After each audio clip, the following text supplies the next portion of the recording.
Hey, welcome to this episode of Think Business Live. Looking forward to talking with Marjie Hadad, global public relations expert, author of award-winning international #1 bestseller, The Power of PR Parenting, How to Raise Confident, Resilient, and Successful Children Using Public Relations Strategy, award-winning TV producer, as well as speaker on how moms, mentors, and entrepreneurs can use their own public relations superpowers to thrive in every aspect of life.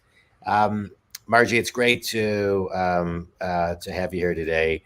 One of the things I want to start off with, and one of the things that that you talk about, is how to raise confident, resilient, and successful children. I really want to kind of hone in on the word resilient, because I think it's something that is not necessarily taught. I think it is taught, but I think it's learned through observation. It's learned through so many different ways. Talk on that kind of one lesson or one epiphany people have when they realize they have more resilience than they even thought they did, and how they tap into that, like intrinsically. Intrinsically, it's about trying, seeing how you do. If you succeed, good for you. If you don't, intrinsically you say, do I try it again?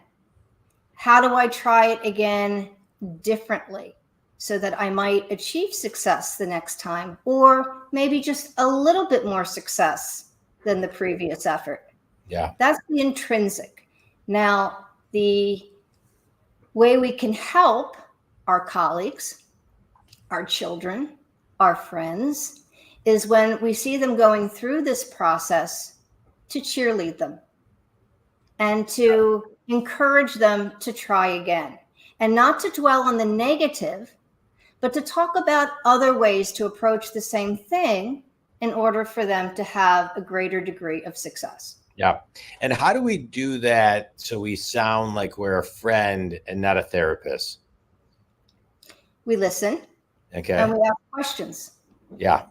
Yeah. And we say, do you want advice, or do you want me to just listen? Yeah. Offer both options, because sometimes people just really want to be heard. They just want you to hear them out. And sometimes they say, I'm stuck, and if you have any ideas, bring it on. Yeah. And in that case, you have an invitation. Yeah. I love that. Yeah. The power of a question is very powerful. And I think sometimes, so many of us go to tell when really we just need to take a moment, pause, and ask. Let me ask you a question. Let's talk about, in what you're teaching, when it comes to the power of PR parenting. I'm a parent. I have 2 children. My wife and I have 2 kids. They're 18 and 21. And I think a lot of what the kids pick up on is not necessarily what we say, but what they observe. And so, what does it take to be a really good mentor, both as a teacher, but also just in kind of how you move in your space, so you're actually a mentor as people observe you too? Well, first of all, let's just agree that there's no such thing as the perfect parent. Yeah, I know. I will agree with that. Yeah. Made tons of mistakes, still making them, definitely not the perfect mom. But what I do try to do is guide rather than criticize, and try to lead by example. And if I find myself doing something that's not exactly the way it should be, I try to catch myself and redirect. Or I apologize to whoever I'm with and say, you know what, I could have done this better, and this is how I could have done this better.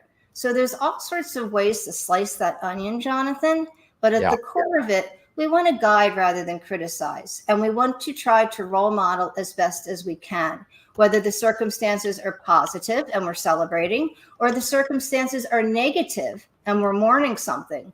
In all cases, we are setting an example of how to do it. Yeah. Great.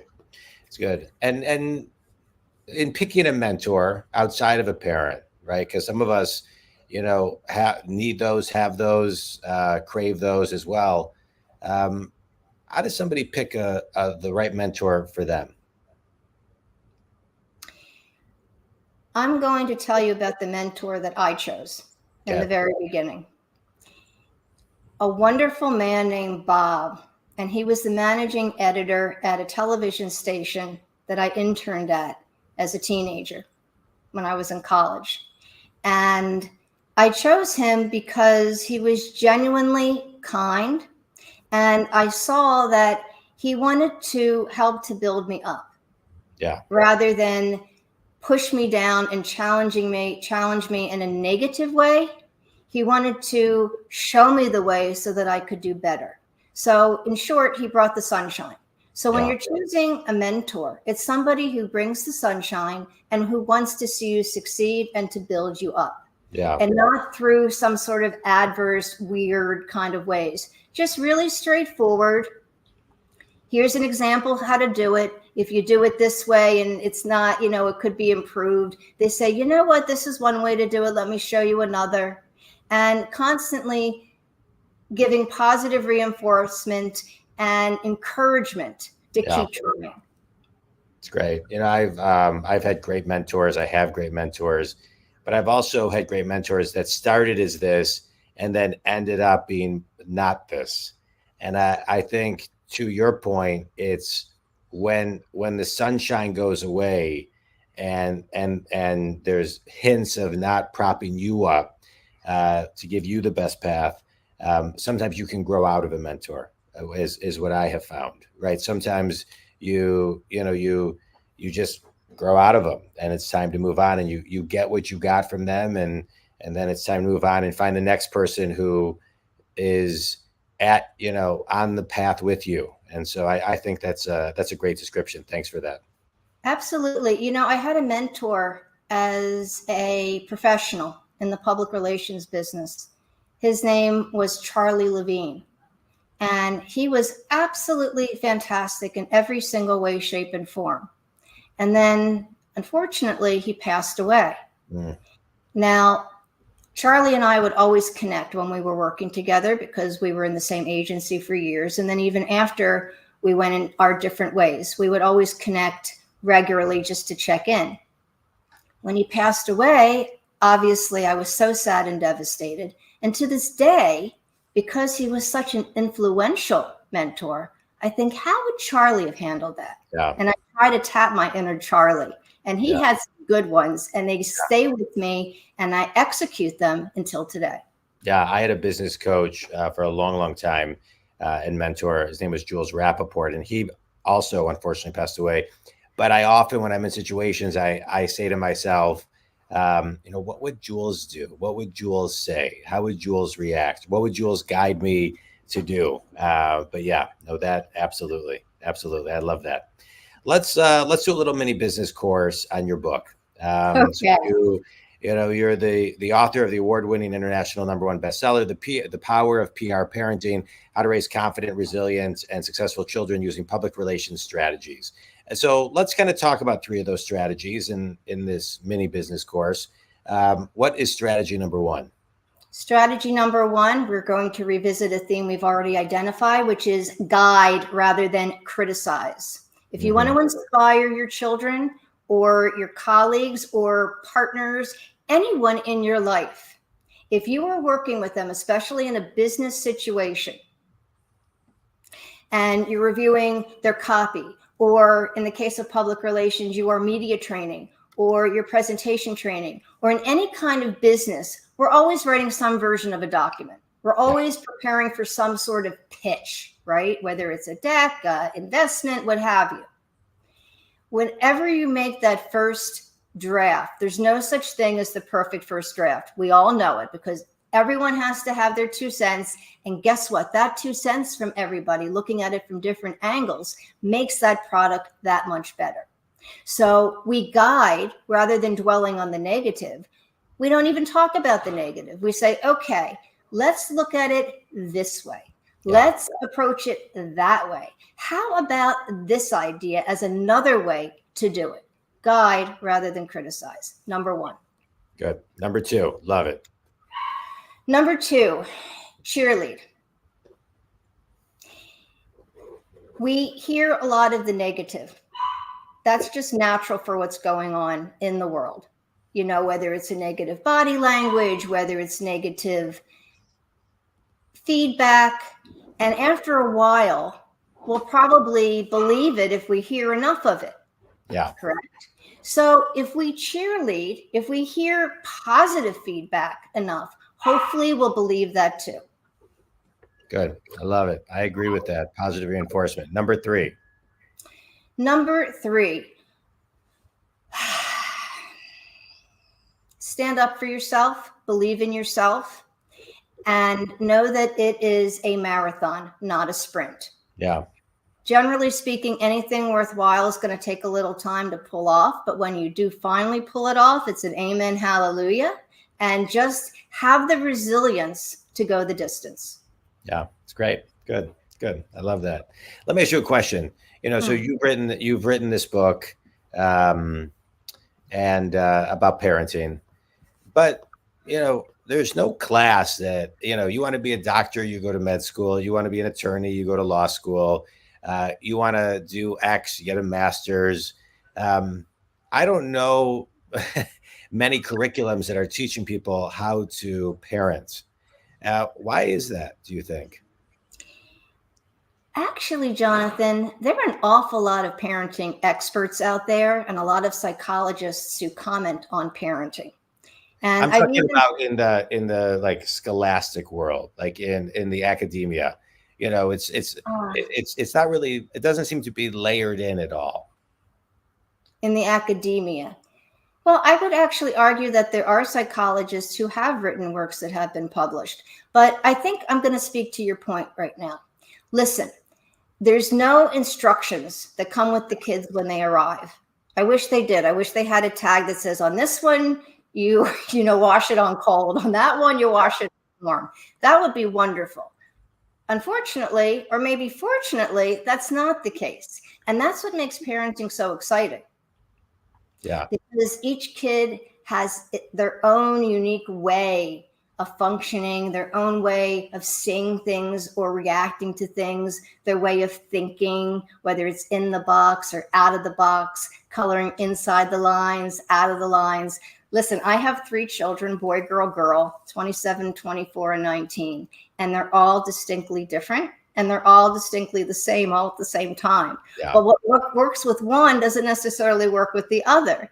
And then they get pissed off at you if you're treating one in one way and another in another way. But the bottom line is I'm trying to achieve an end goal. Like in public relations, there's an end goal, and then you reverse engineer to get to your end goal, short, medium, or long term. Yeah. With your tactics and your strategies. Yeah. So as parents, our tactics and our strategies might differ according to the kid. Yeah. So I think that we don't see too much in the documentation because I suppose that there would need to be studies done. And I've often said that I'm not a parenting expert, nor am I a psychologist. I'm a PR expert who by chance happened to bring my superpowers of PR skills home to benefit my kids. Yeah. And it wasn't really heavy lifting because I only wore one hat. I didn't wear multiple hats. I brought my full self to what I had done over the years unknowingly. Yeah. So I wrote the book figuring that, one of the reasons was if this worked out for me unknowingly, applying public relations skills and my professional skills at home, can you imagine how much better the readers and the next generation of entrepreneurs and working people would do, working parents would do if they actually had the playbook? If I knew then what I know now. Yeah. Well, now. Yeah, no, I think it'd be great. But I would like, it would be interesting to see over the next decade, some of the soft skills and education that maybe isn't, in the academic world be more kind of front and center, where people like yourselves who are writing these types of books and, psychologists, anybody writing a book in this field, could be teaching classes that people, can take as an elective or things of that nature. It would be nice to see this a little bit more mainstream. I'll tell you what, Jonathan, If anyone invites me from any university or college, I'll be glad to teach the course. Yeah, same. I'll do one on business. You can do one on parenting. Hey, we can partner up. We can do it together. Although I think I could teach a couple things on parenting. I've been a parent for a while, so let's talk about PR for a minute, just in general in business. PR it's a long-term game. Like you talked earlier, it's a marathon. It's not a sprint. Whether you're using the tactics at home or in business, I always found that somebody. When I was 23, I started an internet company out of college, and there were some articles that, people would reference years later when I would meet them. And it always, lit this light bulb that PR has such a long shelf life. You may not necessarily see the immediate pop in it, but it has a really long shelf life. And so talk a little bit about, PR and why companies should be investing in PR today. Even, I think it's more important than ever. If what your company is doing is important, it's changing the world in some wonderful way, in some way, shape, or form. In order for people to adopt what you are providing, they need to know that you exist in the first place. And they need to understand what your why is and how you're contributing and how it's going to make their lives easier or contribute in a positive way to society. If they don't know who you are and what you're doing, or they don't understand what you're doing and what the reasoning for it is, your why, then it's lost on them. Yeah. Like in the scientific community, for example, if you're a biotechnology firm or a medical device firm, right?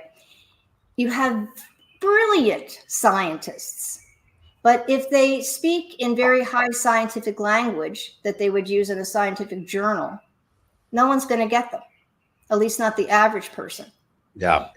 And if they can learn through public relations and media practices to speak science 101, what I would call it, for the average person to understand and how it's going to benefit them, then they're able to achieve their goal and get to where they want to go, and ultimately have not only an immediate positive impact, but a long-term positive impact. And I mean that could also contribute to future generations if it's done right.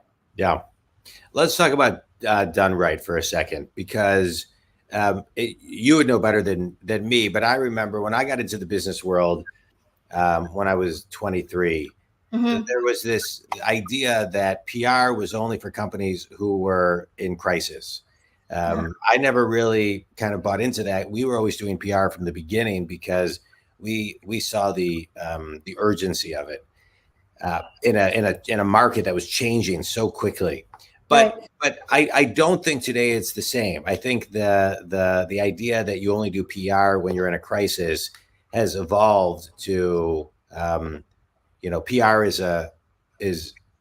always a good thing.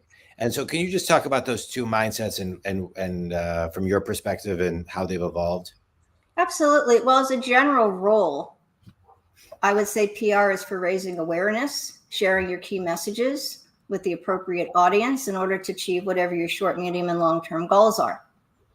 Keeping in mind that it is a marathon and not a sprint, and it is a process. Sometimes it happens overnight, but generally speaking, it takes some time for people to get the idea, to get the message, to be able to achieve your goals.